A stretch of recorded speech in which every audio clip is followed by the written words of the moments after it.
What would you do if people all across the country wanted to smash your face in? Today on History for people quarantining because of the virus yokai, I bring you the Genpei War. It was the civil war in the Heian period that kicked off the age of samurai rule in Japan. Nothing like a good old war to end the era of peace. It was a fight for independence for the Kanto region, a region of misfit warriors and troublemakers whose hobby was to once in a while drive thorns into the side of the capital. The Genpei War is often said to be a war between the seafaring Taira in the west and the horse-riding Minamoto to the east. And I'm here to tell you that that's wrong. Just kidding. But it is a simplification. There were Taira, Minamoto, and allies of both on all sides, and minor clans that switched sides depending on which way the wind blew. The most well-known document that tells the story of the war is the Heike Monogatari, or Tale of the Heike. It's very popular. People sing songs and play music about it even today. It's a work of historical fiction, plenty of talk about ghosts and supernatural things, so you can't take it at face value. Luckily, there are oodles and noodles of different sources about the war.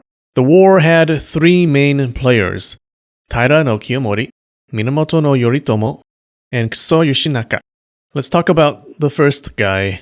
When the first arrows of the war started flying, Taira no Kiyomori was the most powerful man in the country. How did it happen? There was a conflict 20 years before called the Heiji Rebellion, where Kiyomori rescued the Emperor Nijo and retired Emperor Go-Shirakawa from the hands of the Minamoto. The emperor's kidnapper, Minamoto no Yoshitomo, died in the war, but in a show of mercy, the victor, Kiyomori, did not kill his young sons. He only exiled them. Three of the sons would be important to our story later: Yoritomo, Noriyori, and samurai baby Yoshitsune. To many of the civilized, effeminate nobles in court, the Heiji Rebellion was like when you were at Disneyland and saw Mickey take off his head, and he turned out to be a guy with one eye, two teeth, and 3 arrest warrants. Their world was shattered. The rebellion destroyed palaces, killed noblemen, noblewomen suffered all kinds of abuse, and soldiers displayed heads in public, like takoyaki in blood sauce. The ruling aristocracy was shook, and probably hesitant to challenge Kiyomori, a member of the warrior class. After he swept the Minamoto out of the way in the Heiji Rebellion, Kiyomori's Taira clan became the top warrior clan. Taira stock was soaring, like the Dow before a certain pandemic hit. Now this guy, Kiyomori, if he took one of those tests to see which Game of Thrones character he was, he would have gotten Tywin Lannister, smart and ruthless. He was part of a warrior house, but unlike the typical meathead warrior in the countryside at the time, he was a master politician. Retired Emperor Go-Shirakawa was the power behind the throne at the time, and because Kiyomori saved his life, Go-Shirakawa became his elevator to the top. Kiyomori rose the ranks to become Daijo Daijin, or Chancellor, or Chief Minister, the highest office in the government. He also married a daughter into the imperial family, to the displeasure of a certain clan. Kiyomori's influence just kept growing. He built a trade empire across the sea with Song China. He put Taira men in the governor's seats of many provinces. He accumulated men all across the country who swore their bows to his name. Kiyomori even overshadowed the retired emperor Go-Shirakawa. When Go-Shirakawa allies plotted to overthrow him, he either executed or exiled the conspirators, placed the retired emperor himself under house arrest, and stripped other Go-Shirakawa allies of their offices. The government was effectively ruled by the Taira, and specifically by Taira no Kiyomori. In 1180, Kiyomori's grandson became emperor, Emperor Antoku, purely due to Antoku's own intelligence and impressive achievements as a 2-year-old. His significant accomplishments thus far included walking and peeing inside the toilets without friendly fire. One prince, whose name is really hard to pronounce, so let's call him Prince Mochi. Prince Mochi was mad that a 2-year-old took the throne that was rightfully his. "I am mad," he said. He was insulted and irritated, and he wasn't alone. Taira domination of the Heian court irritated many in the capital. Kiyomori also pissed off temples and religious leaders because he passed laws suppressing religious protesters. If you didn't know, Buddhist monks back then were fierce and would come down from their mountains and F shit up if there was a law they didn't like. Prince Mochi typed #tired of Taira in Google Trends and saw that the people were ready. He put out a call to arms for people across the country to rise up against Taira tyranny. A Minamoto no Yorimasa answered the call first.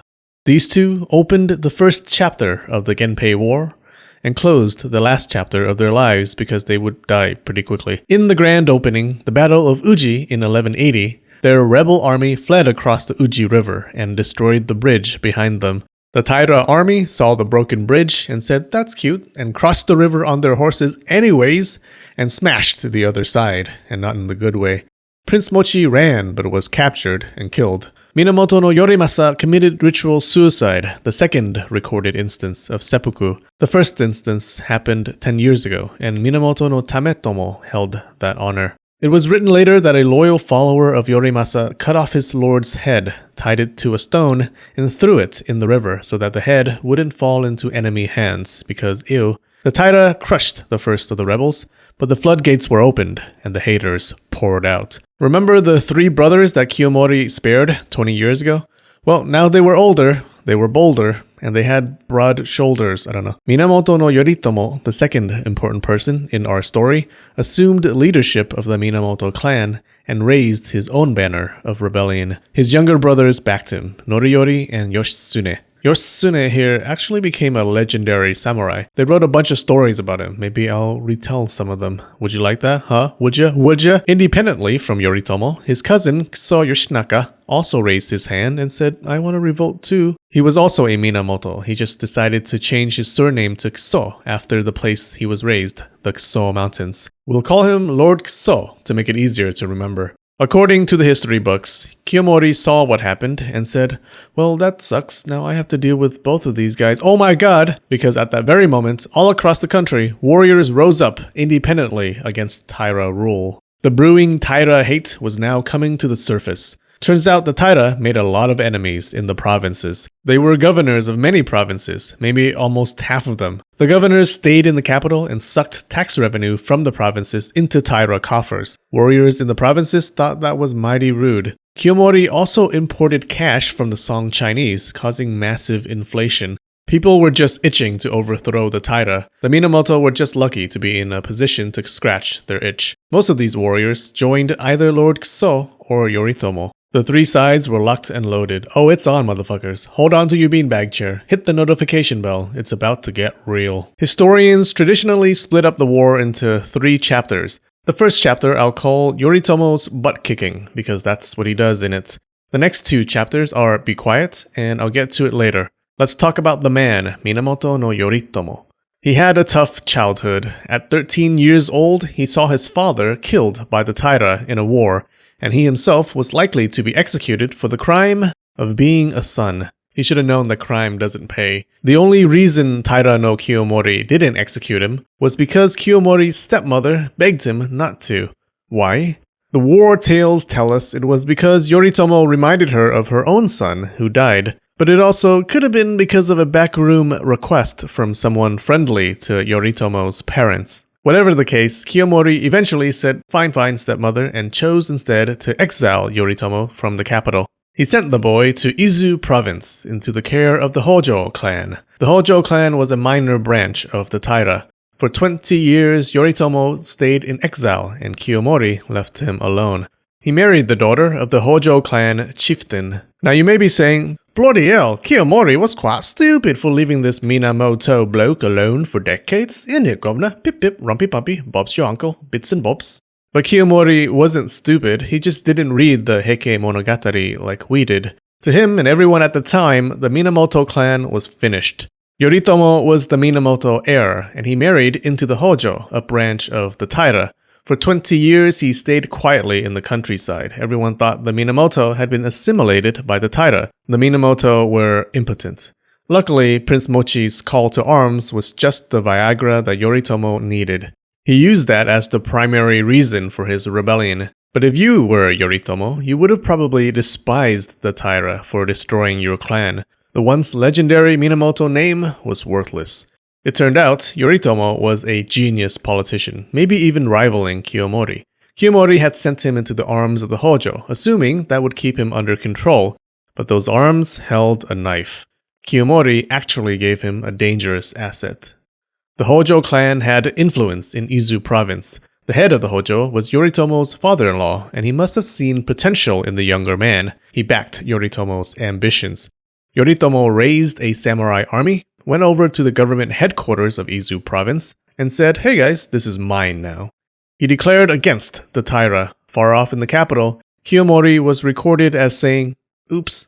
Yoritomo's brothers, Yoshitsune and Noriyori, who were in different parts of the country, heard the call and came running over to join him. The three brothers had never met before.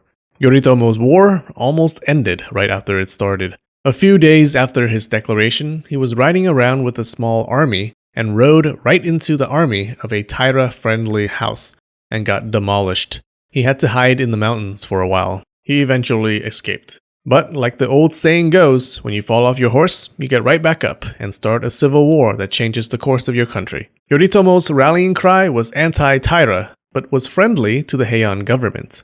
He wasn't calling for treason. He was rescuing the courts from Taira fingers. But as the war went on, it became clear that he had a bolder plan. Did he start out with this plan in mind, or did he just happen to stumble upon it through the course of the war, the way you stumble upon a thesis through the course of writing your essay that's due tomorrow? His plan? To create an independent warrior state in the Kanto region, led by himself, of course. Now, the Kanto had a history of giving the court headaches, and it was about to give the court its biggest migraine. The region was full of badass warriors whose favorite hobby was scoffing at authority while placing the authority's head on a stick. 200 years earlier, Taira no Masakado, often called the first samurai, also tried to kick the central government out of the Kanto. The people there always had a fondness for freedom.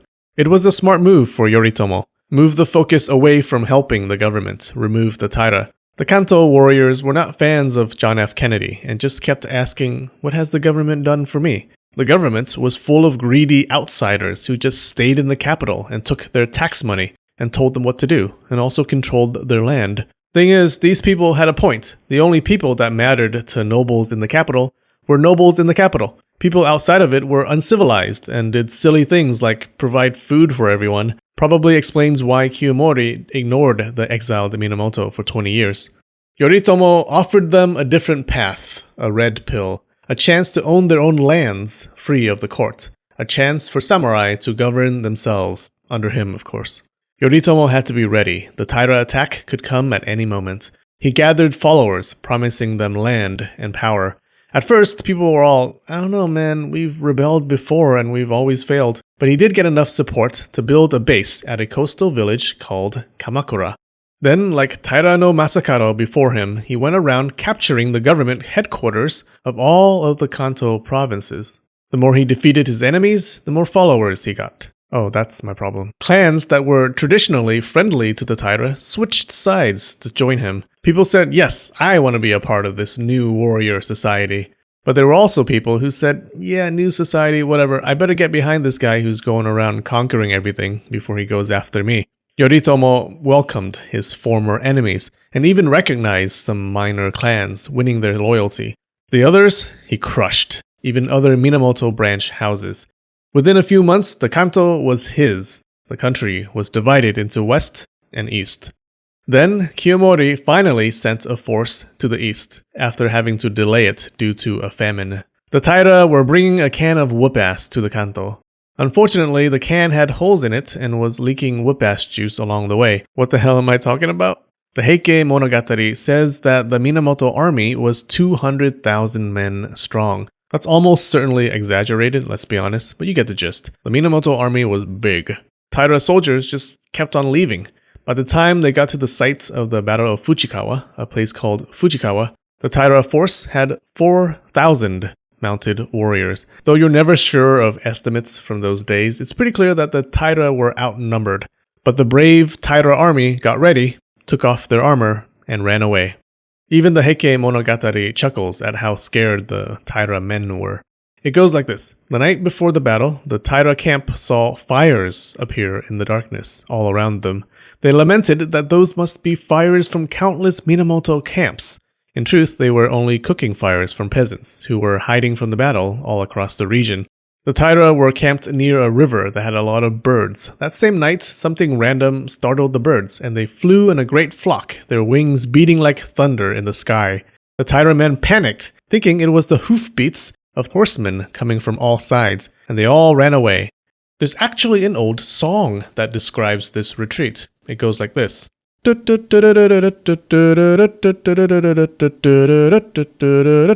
next morning, Yoritomo found an empty Taira camp and was like, "Bob's your uncle."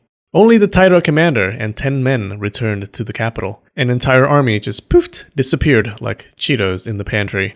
To be fair to Taira no Kiyomori, he was at a disadvantage. He had a whole country of dirty rebels to deal with. He also had bureaucracy to deal with. Doing anything in the Heian government was as slow as... what's the slowest thing you can think of? Oh, an Apple iOS update. And you can bet there were anti-Taira court officials making things a little slower. Kiyomori decided to leave the Kanto alone for the time being. With the pressure off, Yoritomo focused on leveling up. He upgraded his base in Kamakura into a city. Now this may surprise you. Before, there were only 2 cities in Japan. Heian-kyo, the capital, and Hira-Izumi in the wildlands of the north. Everywhere else was just small villages and hamlets. Kamakura became a 3rd city, the capital of the east. Yoritomo appointed civil officials and formed a Kanto government with him at the top. He wasn't exactly a boss you wanted to work for. He didn't take no BS. He killed suspected traitors, killed those who murdered their lords just to gain his favor, even killed those who followed his orders if they turned out to be bad orders. He gave land to his followers, many of whom were rivals of the people he had killed. So where was the Japanese aristocracy in all this? The elites, the nobles, were all hunkered down inside the Heian capital. Most of the elites found themselves powerless, spectators to their own fate. It seemed the samurai had taken over. One of the major players in the war was Lord Kiso, or Kiso Yoshinaka. While his cousin Minamoto no Yoritomo was building a stronghold in the Kanto, Lord Kiso was lighting it up in Shinano province. He was technically in the Minamoto house, and Yoritomo was technically his boss, since Yoritomo was the Minamoto leader. But it was like how teenagers are technically under their parents' authority. It meant nothing. Lord Kiso was like his own man, dammit. Stop hovering. One of his top commanders was a woman, and what a woman. Now, when people talk about female samurai, they probably watched too much anime. Or they're talking about Tomoe Gozen. She seemed to be a lover of Lord Kiso's. She could have been one of his concubines or one of his wives. The Heike Monogatari describes her as gorgeous, and also a master of the horse, the bow, and the sword. She went into battle with this Sephiroth-like longsword. Now, Lord Kiso was just one of the countless rebel warlords all over the country taking up their swords against the Taira, most of them flying the Minamoto banner. Thing is, they weren't exactly on the Minamoto side. They were different groups with different goals. It was a Heian battle royale without high school students. The rebel groups didn't coordinate with the Minamoto clan. They didn't ask permission from the Minamoto. They just wanted to kick the central government out of their provinces, and claiming that you're part of this national movement against Taira tyranny was good for recruitment. They were co-opting a Twitter hashtag, basically. In 1181, we enter the 2nd chapter of the war. We can't eat, and we can't fight. Taira no Kiyomori was sick of it. The rebels were everywhere. Here are some major ones. There was a revolt in Owari. Omi and Mino revolts threatened his grain stockpile. Kyushu rebels blocked his foreign trade empire with the Chinese. Even the Buddhist monks rose up. Okay, so he did torch some major important temples because they were being obnoxious, but come on. Kiyomori was sick of it. Literally, he got sick, and he died. Died, you guys. But Kiyomori's first son was very capable of continuing his dad's legacy. I say was because he's also dead. And so the reins of the Taira clan passed on to another of Kiyomori's sons, Munemori. Munemori was everything his dad was not. He was a screw-up. How much of a screw-up? His mother will tell you. There's a story that his own mother admitted that he was not Kiyomori's real son. She bought him as a baby from an umbrella seller. The umbrella seller also sold babies? What? Yes, it was a business pivot. No, the guy didn't switch from selling umbrellas to selling babies. The umbrella seller gave his own son away. Then what do umbrellas have to do with it? Nothing. It has nothing to do with umbrellas. He just happened to be an umbrella seller. Don't you dare ask about umbrellas in the comments. What happened was, Munemori's mother explained, long ago, Kiyomori only had one son. He stressed out about it because that meant only one possible heir. One day, she gave birth to a daughter, and being a loyal wife, she switched her daughter with the umbrella seller's son. Kiyomori himself didn't know. Apparently, she later revealed this to people to explain that, of course the war's going badly for us. This dummy Munemori is nothing like his father because he's not Kiyomori's son, nor is he my son. Or so she claimed. Imagine hearing your mom say that. After Kiyomori's death, the Taira scrambled to keep it together and continue the war. After a few successes, they turned their sights to Lord Kiso.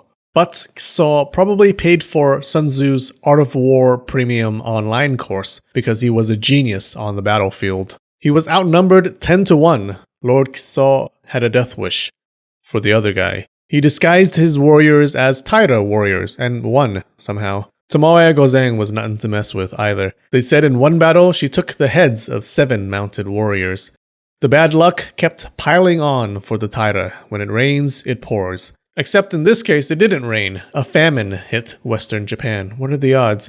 Very high, actually. Famines were a fact of life at the time. But this one was especially big. It was called the Yowa famine. It started in 1180, the same year that the war started. A drought slapped Japan in the face, and Japan couldn't stand up for 2+ years. Each year made it worse because people didn't have food saved up from the last year. The war stalled. Everyone hunkered down for some surviving.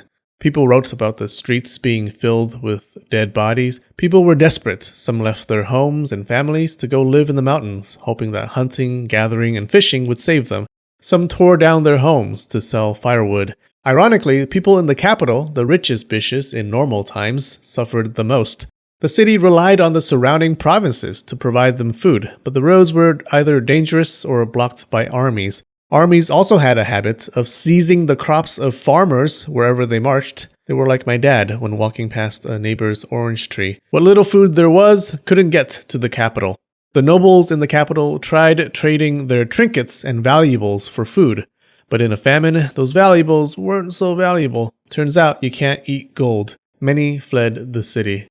The Taira forced provinces to send food to the starving capital because they wanted people to hate them even more. Meanwhile, in the east, Yoritomo wasn't letting a famine go to waste. He was offering food to people in exchange for land. The famine mostly affected the west, you see. Seeing the Taira weakened, Yoritomo sent them a letter saying, "Yo, how about a truce? I'll rule the east and y'all can have the west. There will be peace." I don't know, just think about it. The Taira replied with a middle finger. The famine eventually subsided, and in 1183, the war resumed. The Taira attacked Lord Kiso again at Kurikara Pass. This time, Kiso lured them into a valley called Chigokudani, or Hell Valley. It's a good name because of what's about to happen to the Taira. Lord Kiso's army met the Taira forces at Hell Valley. The Taira men said, "It's Lord Kiso! Oh crap!" Lord Kiso stalled them at the valley to let another unit sneak around the mountains to the enemy's back and surround them. There's a story about the battle that I really hope is true. Kiso's forces gathered oxen and tied burning torches to their heads and had them stampede into the Taira army. What? After the oxening, Lord Kiso marched onward to the capital, the Taira home base. The Taira tried to gather defenders. They even asked the monks of surrounding temples. The monks were like, "Yeah, we could help you, but first we need to take revenge on the ones who burned our temples and stuff." "Oh wait, that was you guys! Prepare to die." And the monks joined the invaders. Look, don't mess with the battle monks, is what I'm saying. The Taira saw the writing on the wall and the wetness on their pants and got out of the capital. They took their little boy emperor with them, Emperor Antoku, who was the current emperor of Japan, though no one noticed. Poor Antoku, his life could have been better if Taira no Kiyomori didn't put him on the throne. They also took the imperial regalia with them, the 3 treasures that represented the emperor. Lord Kiso strolled into the capital like he owned the place. There wasn't room for 2 Minamoto leaders, he thought. I'm the top Minamoto. Yoritomo to the east was furious. There wasn't room for 2 Minamoto leaders, he thought. I'm the top Minamoto. He sent his brothers, Yoshitsune and Noriyori, with an army to the capital. Lord Kiso was a good soldier, but good soldiers don't necessarily make good leaders. He didn't know how to play the political games like Kiyomori or Yoritomo did. And, as a certain psychopath once said, when you play the Game of Thrones, you win or you die. Plus, his army looted and pillaged the countryside wherever they went. Kiso didn't have many allies in court. Now, in the capital, retired Emperor Go-Shirakawa still held a lot of power. Some Go-Shirakawa allies gathered a bunch of Kiso haters into a resistance army. Kiso was pissed. Then he found out that Yoritomo was secretly communicating with the retired emperor and got more pissed. Then he found out that Yoritomo was sending an assassin to the capital to kill him and got even more pissed. All of that piss combined to form one angry, stanky warlord, and he pissed-offedly destroyed the anti-Kiso resistance army. He also burned down Go-Shirakawa's palace because he's a maniac and put Go-Shirakawa under house arrest. Kiso got the court to give him the title of Seitai Shogun, or Barbarian Conquering Generalissimo. This title the court used to give to people who led armies north to conquer the Emishi. In this case, the barbarian in Kiso's mind was his own cousin, Yoritomo. And now we reach the third chapter of the war. Yes, we kanto. The army of the Minamoto brothers, Yoshitsune and Noriyori, was approaching the capital. Lord Kiso was in trouble because his army had seen action for months. They were now smaller and squishier, but the Minamoto army was fresh. They'd been on the sidelines for the entire war, watching Kiso and the Taira duke it out. But what could he do? He had to face them. So Kiso faced them in the Battle of Awazu and got clobbered. Near the end, there were only 5 warriors left, including Lord Kiso and Tomoe Gozen. The Heike Monogatari talks about their badass last stand. Lord Kiso tells Tomoe to run away. You would think he meant run away and save yourself, but that's not what he says. He tells her to get away because he doesn't want to die with a woman in his entourage. It'd be embarrassing. Alright, dick. But before running away, she looks for a worthy enemy to fight in front of her lord. She spots this tough-looking guy on his horse who was a warrior known for being really strong. Well, he's about to be known for getting beat by a woman. Tomoe rides up to him, pulls his head down, and freaking cuts off his head with her knife right there. Then she eats his head. No, she doesn't, but you wouldn't be surprised, would you? She then pulls off her armor and rides into the sunset. To where? No one knows. Thing is, sorry to disappoint you, but we don't even know if she actually existed. She only shows up in stories, so she could be totally made up. Lord Kiso, though, did exist, until he took an arrow to the face and got his head chopped off. The Heike Monogatari tells us about another cool death here.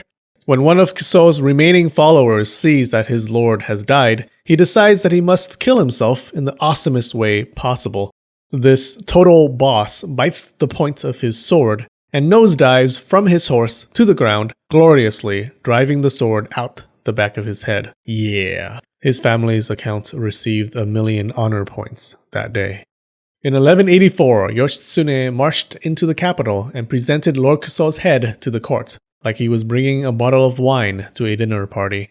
War is hell, and so is Yoritomo. Yeah, he got rid of Lord Kiso on the battlefield, but even before that, he had already gotten rid of him on the field of politics. Lord Kiso had a problem that most warriors had. They were great fighters, but terrible diplomats. When Kiso was occupying the capital and making everyone hate him, Minamoto no Yoritomo was secretly becoming pen pals with retired Emperor Go-Shirakawa. So how does a rebel become a king? He wins. That Yoritomo clout was no joke. He got Go-Shirakawa and the Heian court to issue an edict legitimizing his military government in the Kanto. Yeah, the Minamoto already controlled the east, but Yoritomo did something that past Kanto rebels couldn't do. He got the court to recognize their independence. Not only that, the edict gave his government in Kamakura the power to police Japan. All of it. Why did the court do this? They were backed into a corner. Revolts were peppering Japan like smallpox boils. The court realized that only Yoritomo's warriors could teach them to show some respect and bring back peace.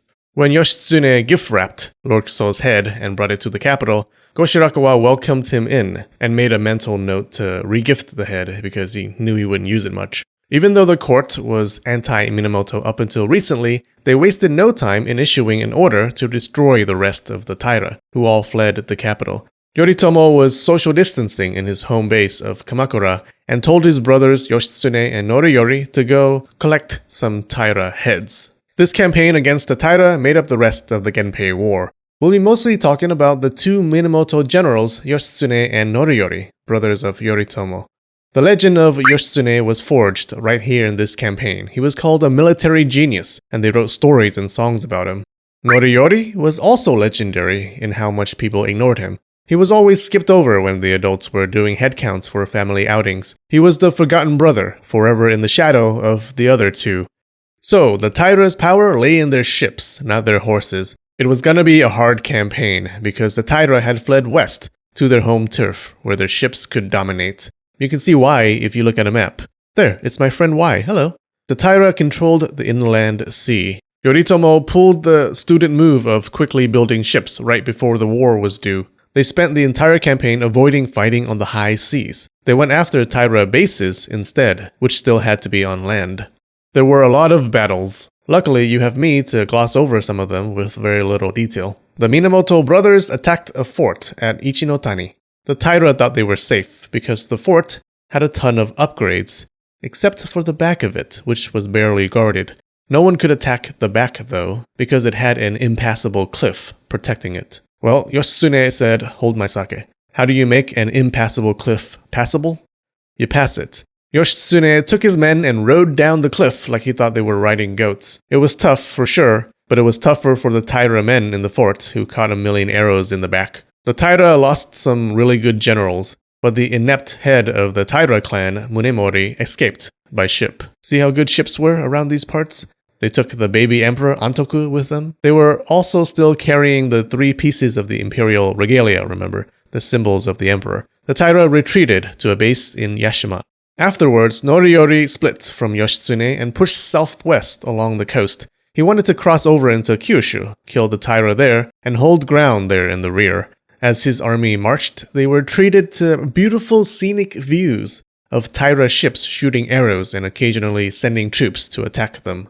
They reached a Taira fortress on the island of Kojima. They couldn't get to it because of the water, and they really wanted to because the sounds of na-na-na-na-na coming from inside it was super annoying. The Heike Monogatari says one of Noriyori's commanders found out from a local fisherman that they could get to the island using a path that only appeared during low tide. He was so happy, he thanked the fisherman profusely, then killed him. Can't let him reveal that critical info to someone else, you know. The fisherman had already shown that he couldn't keep his mouth shut. Supposedly, the fisherman bled on a large rock, and that rock was moved to Sanbo-in Temple in Kyoto. You can see it displayed today. Weird flex temple, but okay. Noriyori waited for low tide to come. The patient lion gets food, he thought. Noriyori crossed the shallow waters and destroyed the outpost, then continued his RPG adventure to Kyushu. Meanwhile, Yoritomo sent Yoshitsune some ships. Not as many as the enemy, but not as few as, 0. Instead of fighting head-on in the waters like some amateur, he landed elsewhere, then marched to Yashima. The inept Taira head, Munemori, remained inept and got smashed by Yoshitsune's army. Again, he escaped by sea. The Taira retreated all the way to Hikoshima, right at the tip of Honshu. When Noriyori's army got there, they saw all these enemy ships. Noriyori readied his bow. The brave lion gets shot in the head, he thought, and tiptoed the hell out of there. The army hunkered down elsewhere and looked for a way to cross into Kyushu. This was when things got hard for Noriyori. Food was scarce, and his men weren't so happy. The smell of mutiny hung in the air. It smelled like blood. He somehow scrounged boats from the locals and carried his entire army into another part of Kyushu, further away. Problem was, this place also didn't have any food, and now his men really wanted to leave. He had a choice: stay and risk death at the hands of his own samurai, or leave and possibly lose the war. In the end, he stood strong and stayed. That decision might have been critical in the coming battle. The Taira wanted to go over to Kyushu, where it was easier to defend, but they scrapped that plan when they saw Noriyori's army there. In reality, Noriyori probably wasn't that big of a threat, but they didn't want to risk dealing with him. Back in Yoshitsune land, a funny thing happened. The Minamoto avoided naval battles before, and that worked because they just tore through the Taira on land. All of a sudden, people in the provinces along their warpath said, "We want in," and joined them with ships. Yoshitsune's navy matured into a grown-up, and he took it to the Taira base to fight a sea battle called the Battle of Danora, the last battle of the Genpei War. What's the best way to exterminate a clan? Write down their destruction in a history book that will be read for 1,000 years. The Battle of Danoura is popularly called the last battle of the Genpei War. The Taira had retreated to a base in the Shimonoseki Straits. Danoura was a beach area there and the site of a sea battle between the Taira and Minamoto clans. Now, you normally didn't want to fight a sea battle with the Taira. They were the masters of the sea. The Minamoto had spent the entire war avoiding sea battles, but this time Minamoto no Yoshitsune decided to attack them head-on in the waters. Why? Well, the Minamoto had been winning so many battles that people couldn't help but jump on the Minamoto band palanquin. The people around those parts, they were simple men. They see a winner, they provide winner with men and ships. Just like when you see a good video, you provide that video with likes and comments. You provide that video with likes and comments. You provide that video with likes and comments. Yoshitsune found himself in command of the largest navy in the country. We don't know the exact number, but he had around 700 to 840 ships, while the Taira probably had around 500. We do know that Yoshitsune was confident enough in his numbers to row straight into the Taira's home turf and punch them in the faceplate. Many of the details of the Battle of Danoura come from the Heike Monogatari. It's historical fiction, so we don't know what is real and what is really creative, but we do know it was an important event. This battle spawned more legends and stories than Sailor Moon spawned naughty fanfics. Knowing that an attack was rowing their way, the Taira readied their ships. They put the Imperial Regalia and Emperor Antoku on a simple boat. The Imperial Regalia was the three symbols of the Emperor's divinity. Emperor Antoku was a 6-year-old. They also made a flagship that was decorated and had banners and really looked like the Emperor was on it. Strategy. Taira no Munemori was the inept head of the Taira clan. But the commander of the fleet was another guy, which was good because it meant they at least had a chance. They did have more experience in the rough waters of the strait. And if they won this battle, they could turn the whole war around. But when Yoshitsune's navy got there, the Taira commander got a bad case of ship envy. Still, he persisted. When the tide flowed east against Yoshitsune, the Taira attacked, hoping to poke through enemy lines before the tide turned. By the way, about the ships of these two navies, ship is a generous word. It's like saying you're having dinner, but it's hot pockets, or God forbid lean pockets. The ships were mostly small boats that were little more than wooden floaties for samurai to make sure they didn't fall into the bad water. They didn't have advanced ship weapons like cannons or Gundams yet, so fighting on the high seas meant either shooting arrows or boarding enemy ships. You can see how the Minamoto's skill with the horse was useless here. The battle started with both sides lobbing arrows at each other, and soon devolved into a free-for-all. Taira and Minamoto boats mingled in a water dance of death. This part of the story in the Heike Monogatari is like a turkey. A turkey stuffed full of stories of samurai badassery that you devour alongside a mound of mashed awesomeness slathered with blood gravy. Take the case of a samurai called Taira no Noritsune, who fought his way onto Yoshitsune's boat.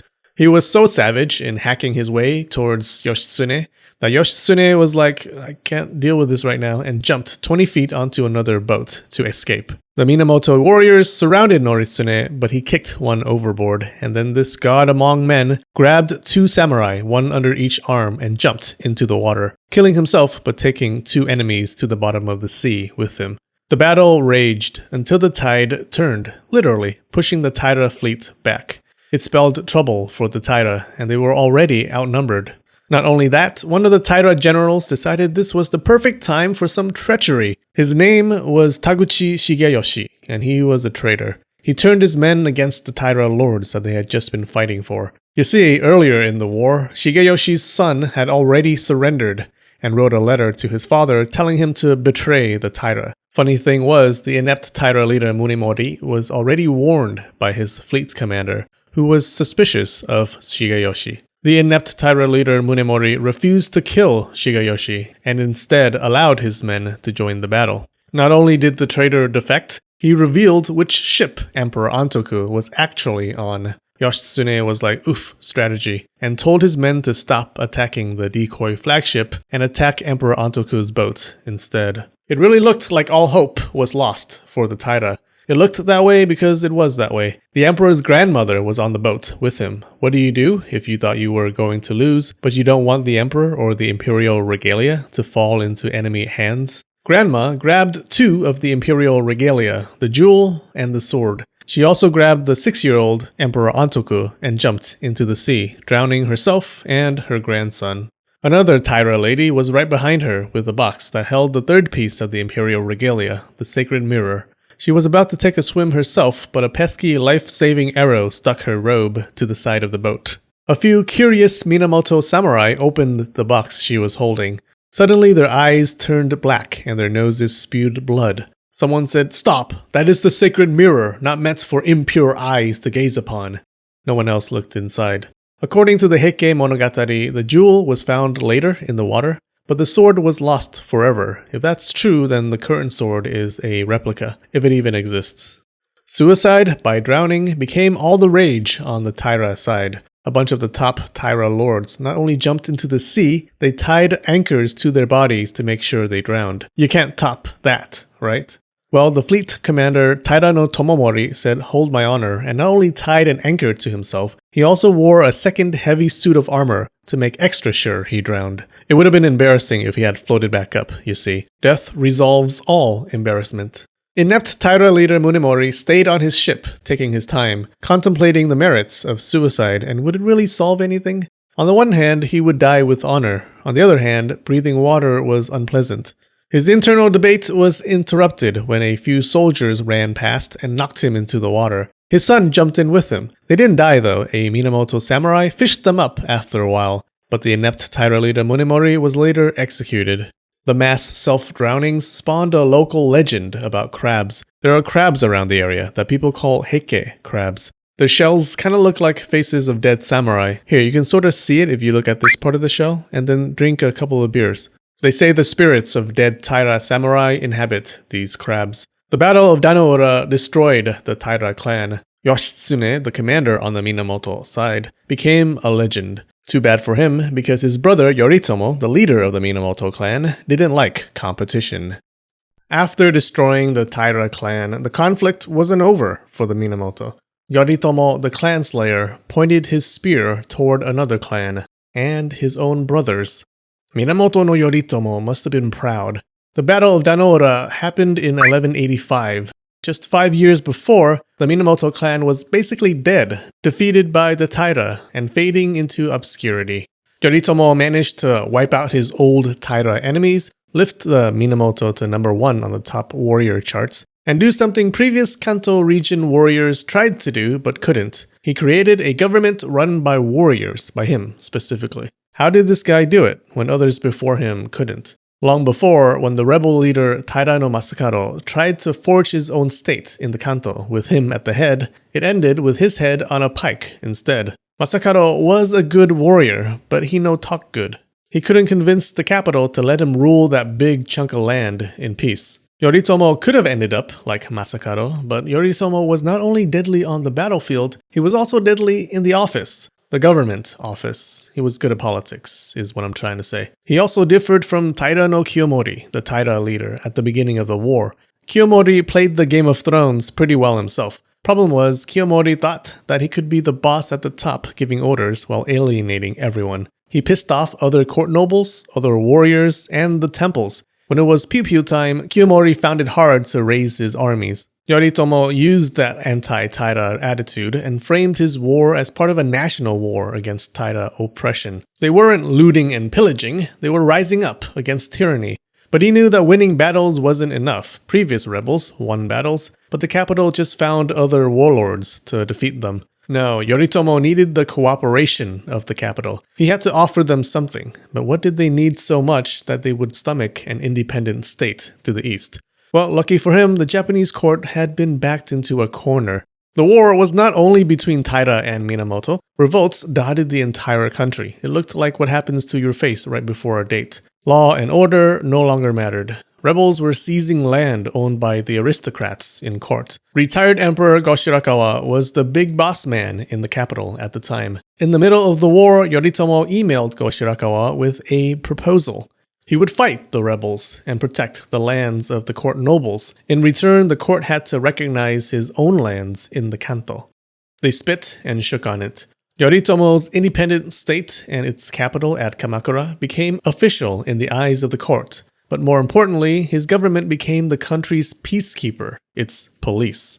Now, official recognition of the Kanto state wasn't that important. Yoritomo had complete control of those lands. Even if the court didn't accept it, they could go kiss his ass-sounding strength. But at least on paper, there became two governments in Japan. The traditional one in Kyoto and the military government in Kamakura. But the more important outcome was that Kamakura had authority to keep the peace. Go-Shirakawa realized that only Yoritomo's warriors could stop the revolts. The more the revolts dragged on, the more land the nobles in court lost. Less land meant less tax revenue. Less tax revenue meant less parties where people recited emo poems. Yoritomo did a complete 180 and went from a rebel to a defender of the law. He sent troops to fight rebels and protect the land rights of the aristocrats, when just a few years before in the Kanto, he was violating the land rights of those same aristocrats. It was kind of a dick move because when this whole thing started, Yoritomo promised land to his followers if they won. This promise he broke for some of his supporters. Yoritomo found himself juggling two contradicting goals, bringing peace versus gaining followers. To bring peace, he had to defeat warriors who were seizing land. But to gain followers, he had to promise them land. Props for how well he walked that tightrope. The Battle of Danora is traditionally seen as the end of the Genpei War. But actually, the country was still in conflict. Also, I feel like I didn't focus enough on poor Emperor Antoku's death in the last video. Let's set aside a moment for baby Antoku.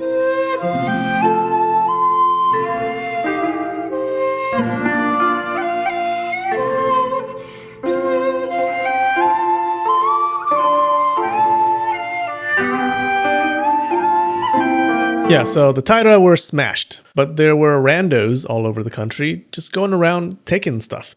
This warlord took this piece of land, that warlord took that piece of land. Funny thing was, many of these rando lords had been fighting under the Minamoto banner, even though their relationship to the Minamoto was basically, oh, I think they're cool. But now, when the actual Minamoto leader was telling them to stop, they were like, you know, you used to be cool. And many of them didn't comply. After the Taira all drank too much seawater and died in 1185, Yoritomo's brother Yoshitsune was hailed as a conquering hero in the capital.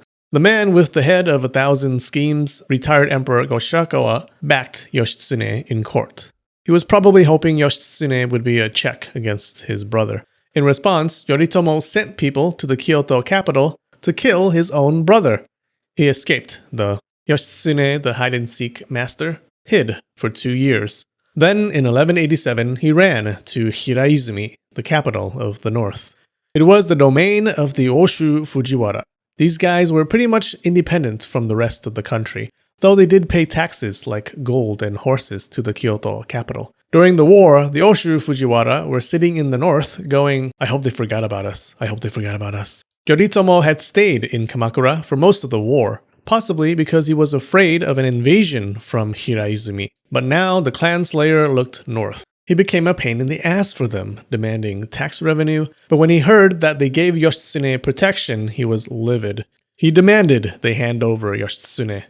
The Oshu Fujiwara leader was named Fujiwara no Yasuhira.